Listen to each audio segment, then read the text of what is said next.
this morning at the 5th Annual Hunger Advocacy Network Legislative Breakfast. We are delighted to have an amazing group of leaders, stakeholders, and champions in the fight against hunger here with us this morning. So my name is Amanda Schultz-Groshu, and I'm the Senior Director of CalFresh and Advocacy for the San Diego Hunger Coalition. This morning, you're going to have the opportunity to hear from leaders that are working across the fields of food security, healthcare, education, and social service provision. These leaders have unique perspectives surrounding food security in San Diego County and its impacts and opportunities to increase food access with a particular focus on children. So this morning's event is hosted by the Hunger Advocacy Network, and I'd like to just take a moment. If you are here as a member of the Hunger Advocacy Network or representing an organization that's participating in the network, would you mind just standing for a moment? Great. So if you have not already had a chance to do so, please, I invite all of the offices to take a moment to connect with these organizations and learn about the amazing work that they're doing to promote food security and access to food in San Diego County. We'll have a chance to go around and do introductions a little bit later, but I just wanted to call everybody out. So at this time, it is my privilege and honor to introduce Congresswoman Susan Davis, our keynote. We're going to flip around our schedule a little bit this morning and make good use of our time. So Congresswoman Susan Davis has been represented and been a champion of California's 53rd Congressional District in the United States House of Representatives since 2001. In Congress, Susan is a senior member of the House Committee on Education and Labor, serving as chairwoman of the Subcommittee on Higher Education and Workforce Investment. She is also a senior member of the House Armed Service Committee and has recently become a member of the House Administration Committee. Susan's signature issues include defense, education, healthcare, veterans affairs, and election reform. Prior to Congress, Susan served 6 years in the California State Assembly and 9 years in San Diego Unified School District Board of Education. So Congresswoman Davis grew up in Northern California, and after graduating from UC Berkeley, Susan earned a master's degree in social work from the University of North Carolina at Chapel Hill. A Mid-City resident, Susan has been active in the San Diego community for 4 decades. She's married to Dr. Stephen Davis, and they have 2 sons and 3 grandchildren. So speaking on behalf of the San Diego Hunger Coalition and Hunger Advocacy Network, we have been extremely lucky to have Congresswoman Davis representing San Diegans, first in Sacramento and now in Washington, D.C. Congresswoman Davis has not only been an advocate, but she's been a champion in the fight against hunger. And I feel like that's an understatement. So just a couple of examples of some of the work that Congresswoman Davis's recent efforts were the Stop Child Hunger Acts of 2015 and 18 that would have provided low-income families with the summer EBT card, the Military Hunger Prevention Act that would have excluded the basic housing allowance as being counted for income for the purposes of SNAP and CalFresh. And while the recent political climate has not been particularly favorable to progressive approaches to ending hunger, we know that Congresswoman Davis's office is continuing these fights, and we're very lucky to have her in our corner. So most recently, I know I speak for everyone in this room when I say how deeply we appreciate her work to protect the SNAP and CalFresh program for the nearly 400,000 San Diegans who relied on CalFresh in 2018, and the more than 250,000 San Diegans that are currently enrolled and for whom CalFresh enables them to put healthy food on the table every night.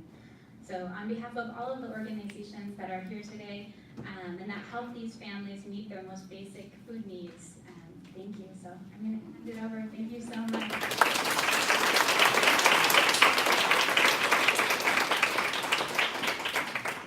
Thank you so much, Amanda. I was walking over because I was going to tell her, you don't have to keep talking about all those things.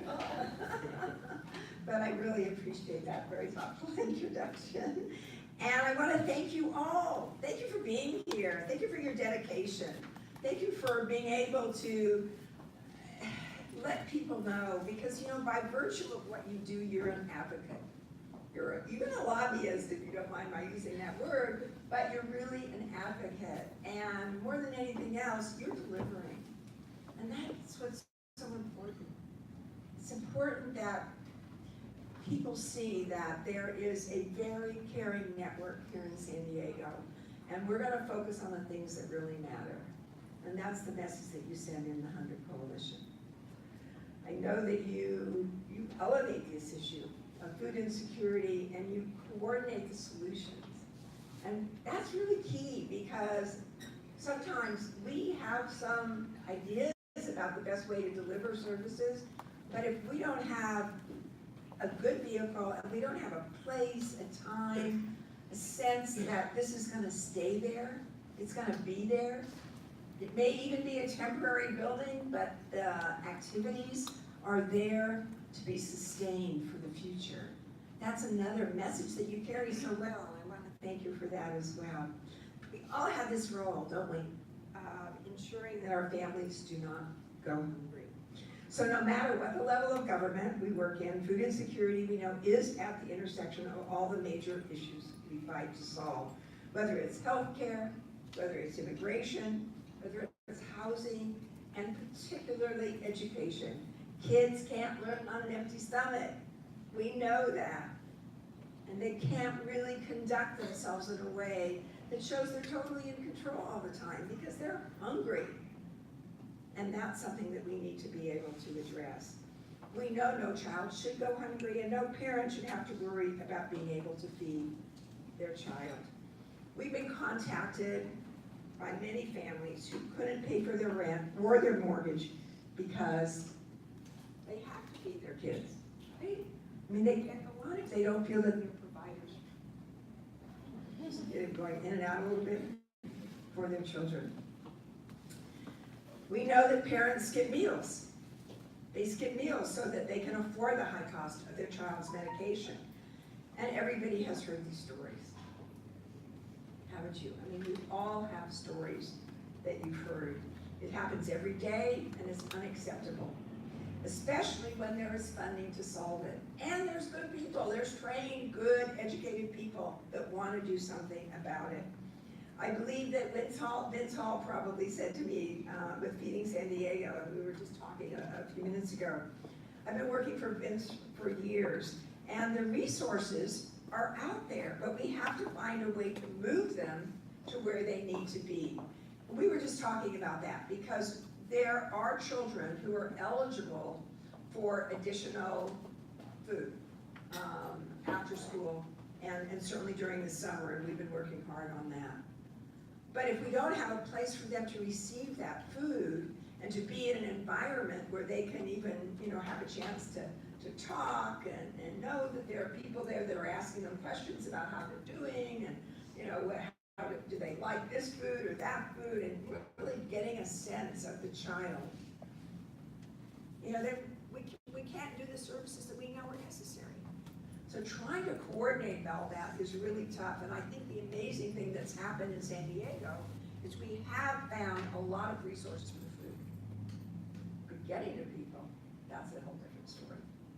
And that's often what's so tough. We have the Hunger Free Kids report detailing the $174 million in federal funds that our region may have missed for not being able to coordinate all those resources. And so that's sad, and we know that we have to continue to work with that. I know that our biggest challenge in this fight is not the funding alone. It comes down to also making sure that funds are brought directly to those in need exactly where they are, with no stigma or judgment attached. And that stigma issue is real, isn't it? I know it's real for our military families.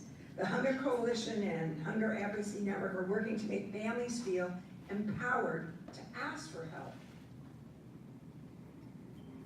As if they're feeling that somehow that's going to hurt them in their job, that they could be fired, that they would not be able to go back to work and be facing the people that they're with.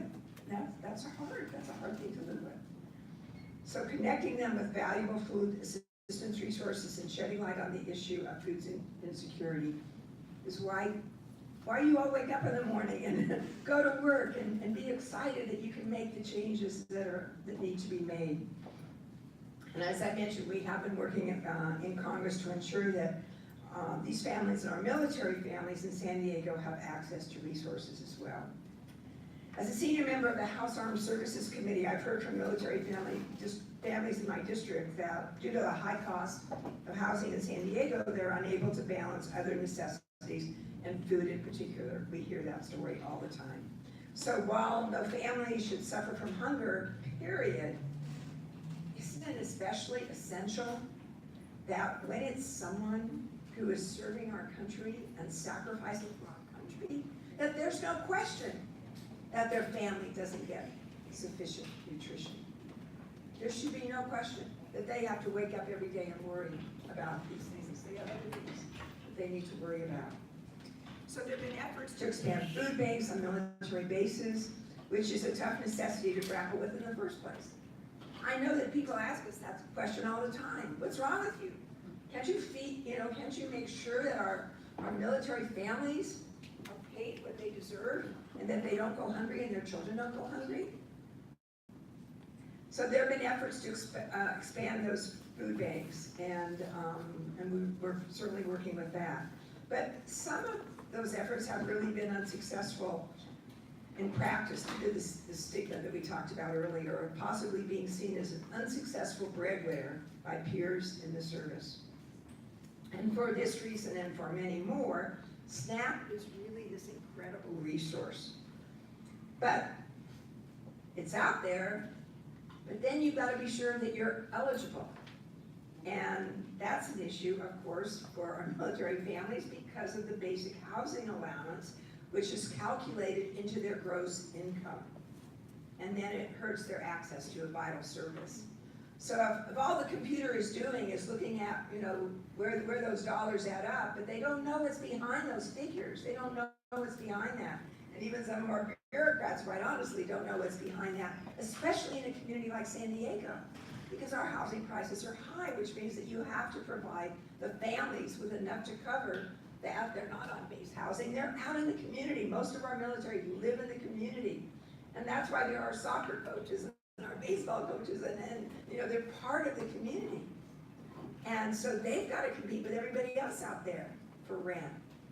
And when that's calculated, it takes them out of the SNAP program, and that's what we've been trying to change, but not easy. Previously, we included language on this subject in the Farm Bill, but during conference between the House and Senate versions, that language was watered down, and so it's really less impactful. It creates basically a cap, and our families are like, that's not where they are, so they need more help and support. But we're going to continue to work on that. And I know that the experience of doing that has helped me, I think, be more specific about what needs to be done to get this accomplished once and for all, possibly through our next defense bill. So we all know, no family should bear the brunt of something completely out of their control. And summer hunger is one of those issues. Studies show that 53% of parents have a hard time making ends meet during the summer. Spending an additional $300 on food alone at this time, not to mention the increased costs for childcare or other activities to keep their children engaged. That's why our goal has got to be aimed at bringing resources to the kids where they are. So we know that there are resources in our community. One of the best ones, I think, and I'm a little anxious about this, are our libraries. And having children who are librarians and working here in the community, I know that that is essential to them. They can play an important role in this fight by providing free meals with no income eligibility requirements in a safe and stimulating environment. We can get the food, it's just getting the resources in. While we always want to encourage families to explore everything that our libraries have to offer, we cannot always ensure that our kids have a safe way to get to that library either, or any other location that subsidized meals may be served. And that comes back to our problem. Why not have the parent have the ability to do that on their own? Oftentimes we know during the summer that children are forced to stay home, where their pantries and refrigerators may be empty or stocked with cheap snacks alone. And that's why I co-authored the Stop Child Summer Hunger Act. And this is something that I think you all know about. It would require the establishment of a program to provide summer EBT cards to households that are eligible for subsidized meals during the school year. That seems like a pretty easy solution to me. And we even have, we have the ability to do that. And then we know that the families would be covered. Now, it wouldn't solve everything, would it? It certainly wouldn't solve everything. But the reason that we're here today, I think, is because hunger is a complex issue. And there isn't one size, one solution, certainly not one size fits all in terms of our communities and our families. But it does require education and cooperation to make sure that we're stretching our tax dollars in the most efficient and the most effective way possible. So here we are. March is National Nutrition Month, and this month I renew my vow to help end food insecurity. If there is any way that we can be more helpful in this fight, don't hesitate to reach out to our office and tell us the stories you hear. Because those stories move people. Not everybody, but they move most people who are touched by the sense of their parents working hard to make sure that the needs of their children are met. Because they want their children to be successful, don't they? And they know as well that it's not helpful when they don't get the nutrition that they need. So thank you to all of you. Thank you for being dedicated. For a number of you, I think you've been working in this field for some time. Maybe I just ask you, so how many of you have been involved? More than 3 years? Wow, 5? More than 5? 10? Oh, hands stay up. Thank you. Because your experiences are critical. You've got that wisdom, that insight, and you can sometimes say to people, you don't always want to say, well, that didn't work, we're not going to try that, because we have to be bold about what we do. But at the same time, I think you're able to nuance it a little bit better when people want to do the right thing. Thank you for doing the right thing, all of you. I really appreciate it, and I look forward to working together.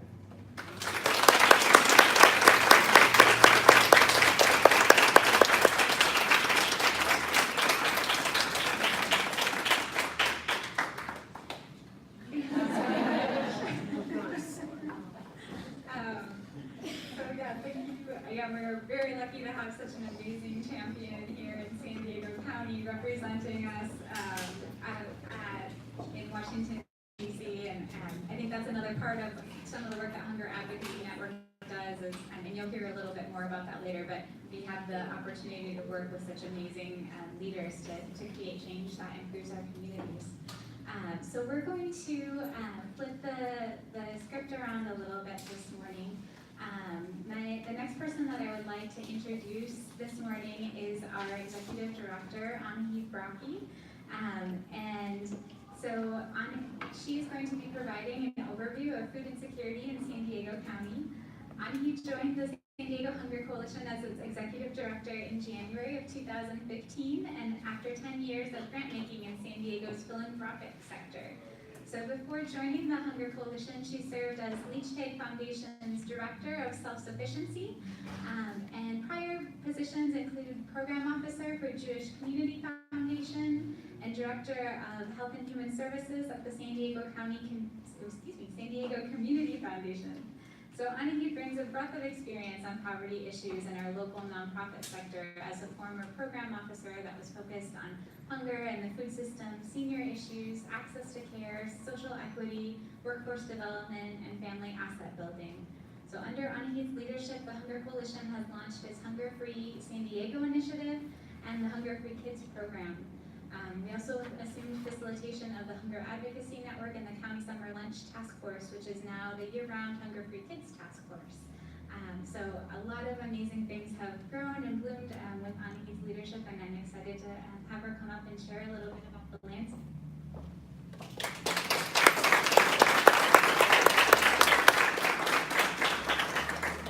Thank you, Amanda. Welcome, good morning. I wanted to just take a quick moment to find out who's in the room and so that you can also see who your partners are at these other tables. So if you could just share the organization that you are here to represent. This is a tricky mic. This table? Sure. I'm here with the Escondido Union School District's Nutrition Department. And I'm the same Escondido Union School District. Escondido Union School District. Hospital Association of San Diego Imperial County.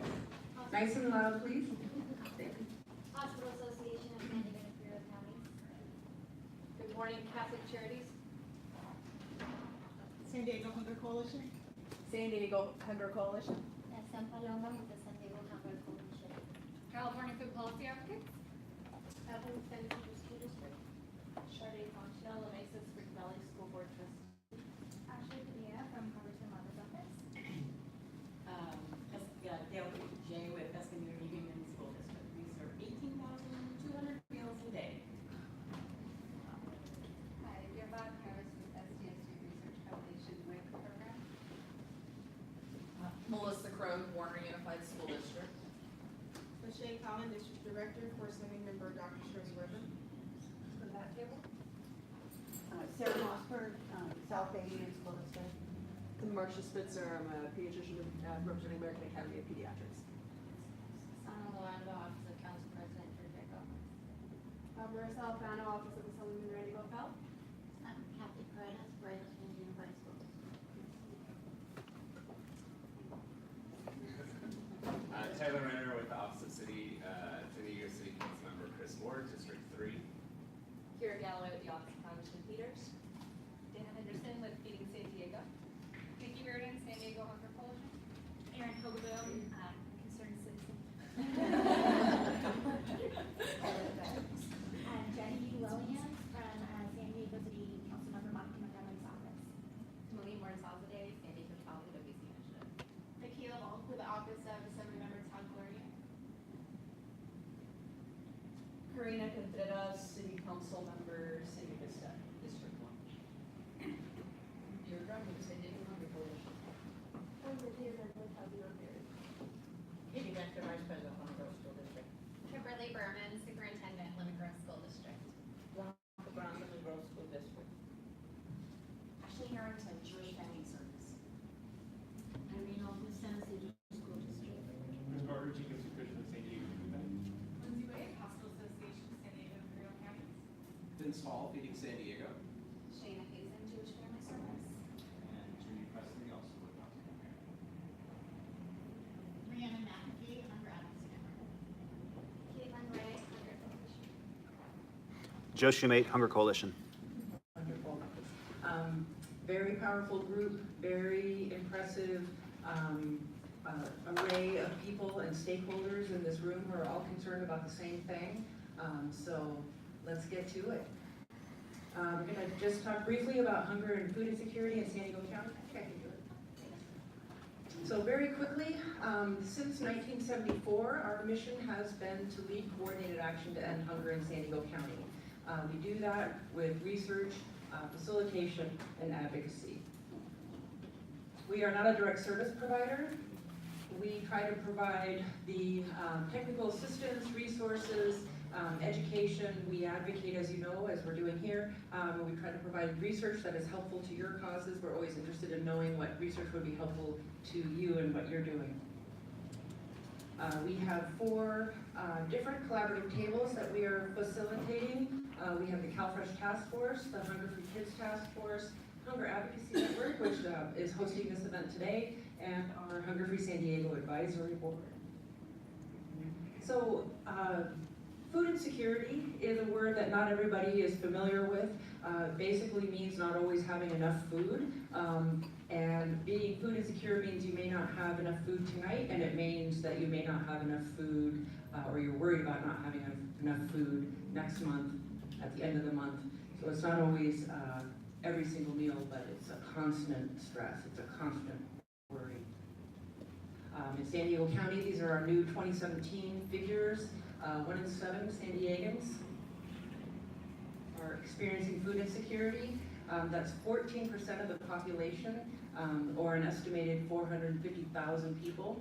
We're not seeing food insecurity moving much in terms of the rates year after year, and that's because year after year, about a third of San Diego County's population falls below 200% of the federal poverty level. Until incomes change, food insecurity is not going to change. For children, 1 in 5, which is a shocking number and really unacceptable for a metropolitan region like ours. Enough to fill Petco Park more than 4 times. I'm not going to talk about this because we're very fortunate to have Dr. Spitzer here today, who's going to talk about the effects of hunger on children. So why are people hungry? I think it's important to make the point that this is not just an issue of people who are at 100% of poverty level or below. This is an issue of insufficient income, and this is becoming more and more a middle class issue. So I won't spend too much time on this, but basically just want to show that when we have the benefits eligibility thresholds for these different household sizes around this level, and then we have a self-sufficiency standard, because Congresswoman Davis talked about rents. We know that this is one of the most expensive places to live in the country. So this is what a household would need, these different households would need to make ends meet. And in between we have these gaps. So you're just above eligibility threshold for CalFresh or SNAP, and you're still $32,000 short of making enough to make ends meet. This is a line that we put in here for a recent presentation, and this is the salary of an E6, E4. So a person serving in the military, rank E4, where they are well above the SNAP eligibility level, but also well below, especially if they have 2 young children, well below what they need every month to meet their basic needs. So I think people are familiar with the economic challenges, but so very quickly, you know, we have an hourglass economy here in San Diego County. We have a lot of jobs, high-paying, high-tech, biotech jobs. We have a lot of jobs down here, which are the low-wage industries, retail, construction, agriculture, tourism, and in between, not so many jobs. And these jobs are incredibly competitive. So it makes it very difficult, and that's why every year we're seeing between 30 and 35% struggling in San Diego County. So what are we going to do about that? Susan Davis mentioned resources that we're not utilizing. Just to give you, this is our baseline, this is our starting point. This is in 2016, all the meals that were provided as food assistance in San Diego County and the different buckets through which those meals were delivered. Some of it's delivered by cash, like the CalFresh, about almost 60%. Some of it is delivered as meals, child and youth meals at schools and after school. Some delivered as community food distributions. This piece in orange is what private charities support, private donors and foundations. This piece is what is provided by the federal government coming through the states and our counties. So there's a fallacy out there that we can cut this portion of the pie significantly, and the orange portion can make up that difference. And you can see by this. This is the work of over 500 organizations across San Diego County, working hard with volunteers, with budgets. This group cannot double. If we had a 20% cut of SNAP, this group would have to double what they're currently providing. So, to end on a positive note, what we are doing is building an interwoven safety net of food assistance resources for our community. So let's maximize all the money that's available in the federal nutrition programs. Let's strategically apply charitable food resources to fill those gaps where the federal programs fall short. And then let's make sure that in communities, people have access to grocery stores and other healthy food sources. Okay, thank you very much.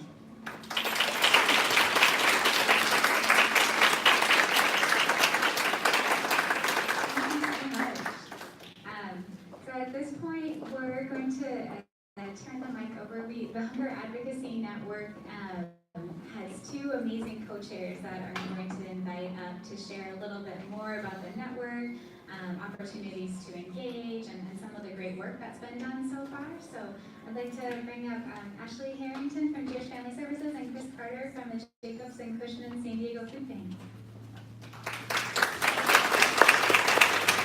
Thank you, Amanda. Thanks to all of you for being here. It's a pleasure for us to be here. My partner in crime, Ashley Harrington, and I are honored to serve as co-chairs for the Hunger Advocacy Network. For some of you who are new to the Hunger Advocacy Network, we are an advocacy body comprised of 17 organizations, including hunger relief nonprofits, multi-service agencies, and healthcare providers. As Anahit mentioned, nearly 500,000 people in San Diego County suffer from food insecurity, and a shocking 1 in 5 children in San Diego County, which makes our job even harder and more important. And that is why the work of HAN is so vital. So Ashley's going to talk to you about the work of HAN and what we're doing. Thanks, Chris. HAN's mission is to provide a platform for social service agencies like JFS, school districts, and any other hunger interested folks to actually become experts in food security and policy, and to make our voices heard here locally and in Sacramento. HAN supports legislation and policies that increase access to food security and food supports for individuals and families in our region and throughout the state. We know that we can serve more folks by actually changing policy and ensuring that they have the resources to make ends meet.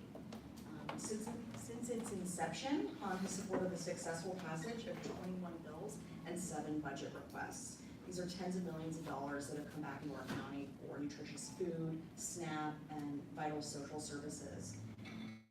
We're thrilled to have so many elected officials and staff today that have been our partners in advocacy and on legislation over the past few years. We hope to continue to partner with you. We want all of you to know that the Hunger Coalition, the Hunger Advocacy Network, can provide expertise and hunger and data and expert witness testimony going forward to really talk about the impact that hunger has on people and the positive impact that food security can make in some of these lives.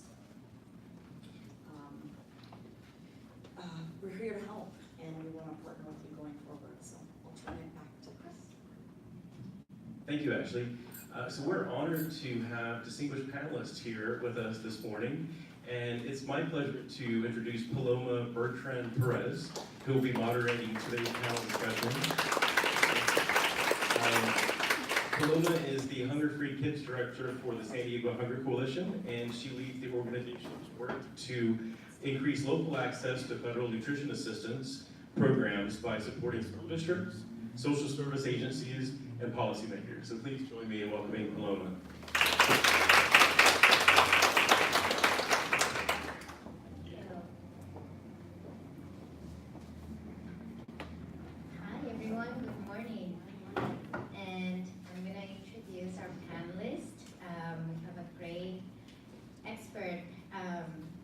Group of people that are experts in the field and working on food security. So we're going to have Dr. Marsha Spitzer. She's the president of the American Academy of Pediatrics for San Diego chapter, and pediatrician is assistant medical director for Pediatrics and Family Health Centers of San Diego. Welcome today. Dr. Marsha is a pediatrician and president of the local chapter of the American Academy of Pediatrics. She's a graduate of Harvard College and the George Washington University School of Medicine, and completed her residency training at Children's National Medical Center in Washington. She has been a pediatrician at Family Health Centers of San Diego for 17 years and has a special interest in pediatric obesity and adolescent medicine, and currently serves as the assistant medical director for pediatrics at Family Health Centers of San Diego. Welcome.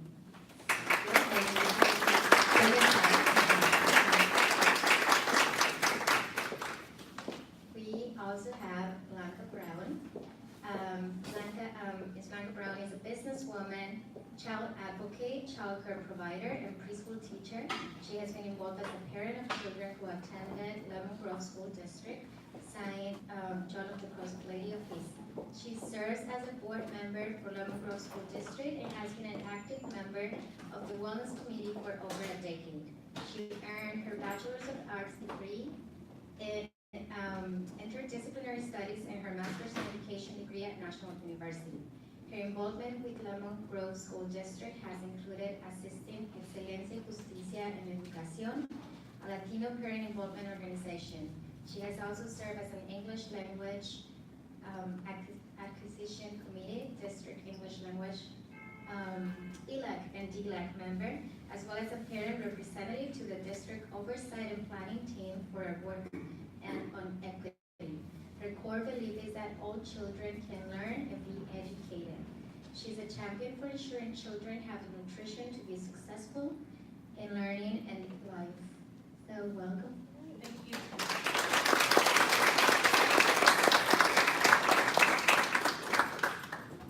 And as our third panelist, we have Vince Hall. He's the CEO of Feed in San Diego, the county's leading hunger relief agency and a member of Feed in America. Hunger is a daily struggle for 1 in 8 San Diegans, including 127,000 children. And under Vince's leadership, Feed in San Diego is innovative, creating new approaches to rescuing healthy food, which would otherwise go to waste, and using it to provide over 25 million meals per year across the county. Vince has extensive nonprofit and public sector management, including service as staff director for Governor Gray Davis. He also served as a lecturer at San Diego State University and his advisory council. And his previous community involvement included serving as on the San Diego Community College District Trustee Advisory Council, the San Diego Unified School District Citizen Bond Oversight Committee, and the boards of the National Conflict Resolution Center, San Diego Regional Technology Alliance, and the San Diego Diplomacy Council. He was appointed by the Speaker of the California State Assembly to serve as the California Defense Retention and Conversion Council. He has received a Bachelor's of Art in Speech Communication from SDSU and a law degree from Thomas Jefferson School of Law. Thank you. Thank you for being here today.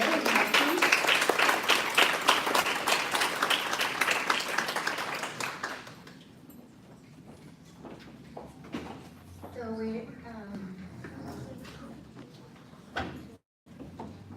we're going to pass around the microphone so that you can share more about work, and then we'll have some time at the end for questions and answers. All of you. I provided a PowerPoint. If we can show it.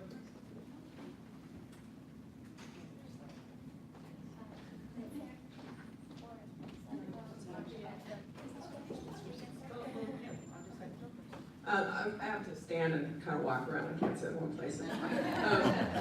So, excuse me if I'm wandering back and forth. We'll work with the noise. So if we can just go back to the slide. So really, I'm going to spend 5 minutes kind of trying to answer 2 questions. First one here, why do pediatricians care about food insecurity? Why is this important to us? And kind of the second question is really, what are we doing about this, right, as a healthcare community? So, move ahead. How many of you guys are familiar with the term social determinants of health? Good, so a good group. So, for those who aren't, it's basically the idea that it's not just what happens in the doctor's office with diagnosis and treatment that affects your health, but there's a lot of outside factors. And in pediatrics, so kind of estimates about 50% of what a child's health status is like has to do with proper diagnosis, has to do with genetics, has to do with treatment, so the stuff I can affect.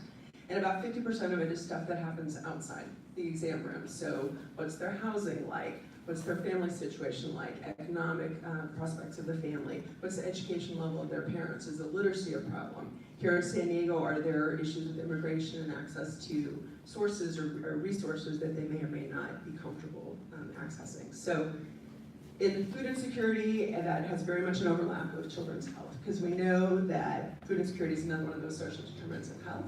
And we know that children who are in food insecure households get sick more often, they stay sick longer, and they're more likely to be hospitalized.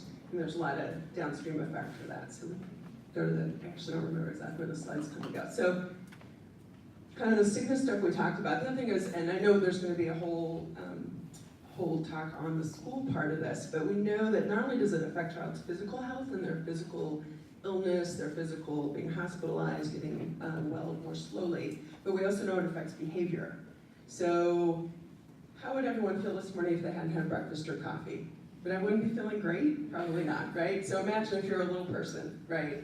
And if you're a toddler, you have limited resources to handle your frustration as it is, right? That's where tantrums come from. So imagine being a hungry toddler and what a struggle that is for a child who's hungry, who's not well nourished, to try and hold it all together all day long. So we know it affects not just physical health, we know it affects behavioral health for children as well.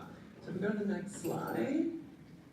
So I always like to talk about obesity with this because I think this is something that's not intuitive. If you look at someone who's overweight, you don't think, oh, that person's hungry, right? For children. But if you you guys remember Venn diagrams for math, right? So if you have a big circle of kids who are overweight or obese, and you have a big circle of children who are food insecure, there's actually a lot of overlap in the middle.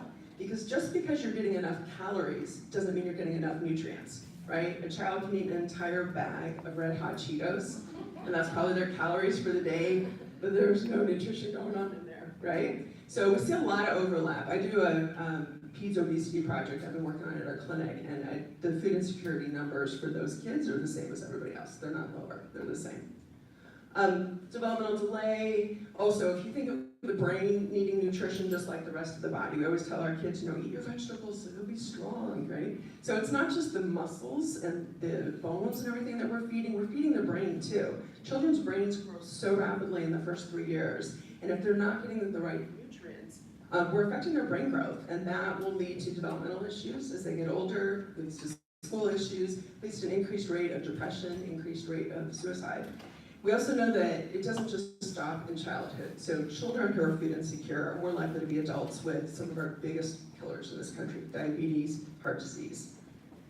When we also look at the decrease, so if you're a kid who's eating not healthy foods or not getting enough food, period, you probably aren't getting a lot of those iron-rich foods like meats, beans, lentils, leafy green vegetables. And that leads to anemia, which as adults, lots of times we think of anemia as something that where you're just kind of fatigued or you're tired. But again, if you think of the developing child brain, it also means their brain isn't getting the same amount of nutrients. So those children who are anemic are at higher risk for effects on their brain. They also are less likely to be in calcium, so all your dairy foods, so they're more likely to have not ideal bone health, which can lead to increased fractures. And kind of the resilience to stress and self-esteem. I'm going to skip all that because I know we're going to talk about school. So let's go. So that's kind of why this is important to pediatricians. If we go to the next slide. So AAP nationally, we represent almost 70,000 pediatricians around the country. And this was such a big deal that they issued in 2015 a policy statement, which is kind of the strongest wording that the AAP uses when they want all pediatricians everywhere to do something and do it now. And it's on food insecurity, and it basically said that in all healthcare settings, whether it's a clinic visit or it's a hospital discharge, we should be asking those two validated questions, which are, did you run out of food or run out of money for food in the last year? That's number one. And number two, were you worried that you were going to run out of food or run out of money to buy food? And if you're a yes to either one of those, you're considered food insecure in the health community. And so they want us to ask everybody that. Now, how many of you have kids? A lot, okay. How many of you go with a few questions or longer when you go to see your pediatrician? It's okay, you don't have to raise your hand. Maybe that was the right people. And the list of things I'm supposed to talk about with you is I can't move my hands because of the microphone, but if I could, it would be all the way down to the floor. So, so the list of what I'm supposed to talk about is huge. You have questions too. This all happens in 15 minutes in my office. So anytime you ask pediatricians to add some other questions, even if it's just 2 questions, you have to give them some tools to do it, right? Because then all of a sudden they're like, I don't want to do it, it's too much work. So what the AAP did is they partnered with the Food Research and Action Network to make this really toolkit to help pediatricians figure out how to do this in a way that was going to be best for patients and also to address the time needs that we have. So locally, if we go to the next slide, our colleagues up in the Northern California AAP chapter put together this poster. It has the 2 questions actually on the bottom half to just kind of alert people to the importance of doing the screening. They put it up in a lot of healthcare settings. And then the next one is one that we worked on with a lot of you guys in the room actually. And this is our food prescription. So here in San Diego, a lot of us are using this. We ask the 2 questions. If the answer is yes, This is a tear-off pad. I have a whole bag of them with me, so if you guys want any, please, I'm happy to give you a pad or two. And it's real simple. Number 1, call 211. Number 2, press the option for food insecurity. Number 3, someone's gonna help you. And the idea is for as pediatricians, we can give these out to patients, and then they're ready to roll. So that is the end. I just wanted to say on the last slide, thank you to Pat Cantrell and Nate McFarlane, who are two colleagues of mine with the AAP, because I stole their slides. And, but I did tell them last night at least. And this is our AAP Executive Director, her contact info, our chapter website, follow us on Instagram, Facebook, Twitter, and I'm happy to talk to anybody afterwards who has questions.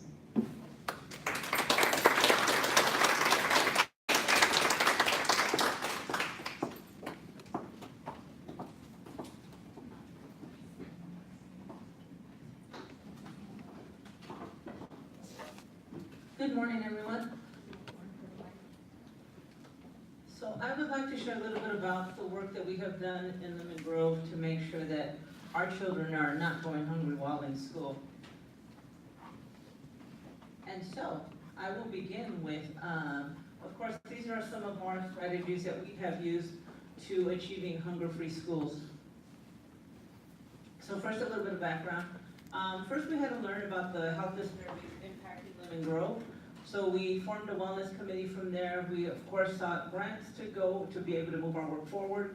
And then what we used that was critical for all of this work is that we had to have the data to support our case, of course. And what we saw, two things that were of great significance is that our test scores at the time in 2008 were less than what we would like to see. Also, we had, with that grant that we had brought in, we had the public health organizations actually help us in the district conduct health surveys in the community, and then from there we were able to prioritize our work. So the two goals we focused our attention were, as Dr. Spitzer pointed to, which is, of course, we can't overlook this piece of it, which is to decrease obesity rates in Lemon Grove schools. We had data that was showing that our children, this is a hard piece to share, but needs to be shared. In 2008, our school district had the highest rate of obesity in our students. We had the highest rate in the county of San Diego. So we have to look at that because, again, that should move all of us to do something about it. We then knew that that was something that we had to set as a priority. Second, we had to make sure that we needed to create the school environments that would encourage physical activity and support healthy food options. That's how we would attack this. So the domains that we were going to target is at the school board policy. At that level, we knew that in order to sustain the work we were preparing to do, that we needed to revisit our board policy, and at the same time look at the sustainability of the work we were going to launch. Second, we needed to look at the nutrition services. What is the food that was coming out of our nutrition services? How was it being prepared? And again, did we have empty calories in it? Was it nutritional for students? And how was it being prepared as far as additives and preservatives? And also sugar, the sugar content. And so, of course, in doing that, we then needed to look at our school campuses and see what was being offered in the entire school campus, aside from what was being served, but what was actually coming onto our school campuses too, as far as celebrations and children bringing snacks from home. And so see, these are some of the strategies, and this is just a small list of the many strategies that we then put in place. So we had presentations on, and we had a lot of, I should say too, we had wonderful partners that helped to put this work together. So we had presentations to eliminate the sugary unhealthy foods on campus. There's a whole list there if you want to take a look at that. Again, we moved from just processed food to actually we moved to cooking some of the food from scratch in our central kitchen, which is huge. We were then able, of course, to control the sugar content, additives, preservatives that were going in. We had numerous campaigns to fill out the free and reduced meal application because the amount of students that we knew would qualify based on the intake was beyond 75%. So we knew that we had to then get the meal applications out so that they would be able to qualify for the free and reduced meals. Through our collaboration with the Hunger Coalition, we were able to distribute, have food distribution on campus. And of course, with the support of, as you all heard from Congresswoman Davis, she has always been a big advocate supporter to help narrow the gap in food insecurity. If we can go to the next slide, please. So at the board level, these are some of the policies that we implemented. We revised and approved after making the case for our student wellness policy. It's completely has been transformed now. We also instituted fundraising practices that where we implemented policy that says no sales of competitive food. So because we were serving the healthier food options now, we didn't want that the competitive foods to come on campus. So we actually did away with a la carte meals. We were serving only juices, really primarily water and milk. But if we had to serve a juice, it had to be 100% juice. Our fundraising also changed to there is no food to be sold on school campuses and only after 30 minutes of when school is let out. And then we also passed a bond to support the modernization of the central kitchen so that those meals from scratch could be made in our own central kitchen. And so then we moved on to a new, bolder, and more integrated wellness strategic plan. And this is, and I have to say, I have two of my colleagues here, which is my colleague, Pediatrics board member, and also our superintendent, Dr. Kimberly Bourbon. And I have to say that this is a lot of the work that after us moving it for the years that we have, having the new superintendent on board, she has now brought an even greater vision, and we've been able to expand our strategic plan. And some of these are the next couple slides. So we now have comprehensive coordinated school student health and well-being models. So we knew that in order to do this work and for it again to be sustainable is that we had to grow it into the greater community, into involving staff to be part of this. And there's, you can see for yourself the little bullets there. That's the model we now have in Let Me Grow. And the wellness objectives, of course, are student focused to create experiences across the curriculum and in the classroom that will motivate health and well-being, and to provide the multiple opportunities for students to engage in physical activities to improve their well-being, reduce stress, and positively impact their academic performance. And one thing to add to end this on is we have seen a reduction in obesity rates in our school district, and I am very proud to say that under our current leadership, this last test scores, we had the highest gains in the county of San Diego.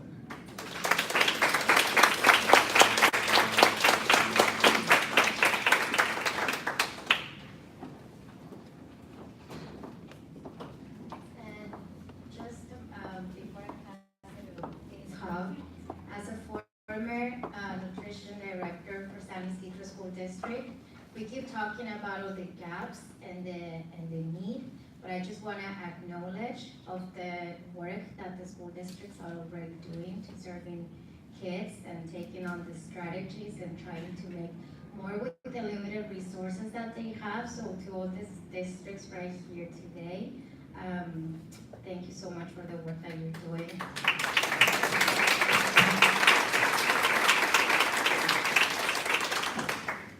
So thank you, everybody. My name is Vince, and this is a radio interference problem. It's not, doesn't matter where you hold the mic, it's got some sort of wireless interference.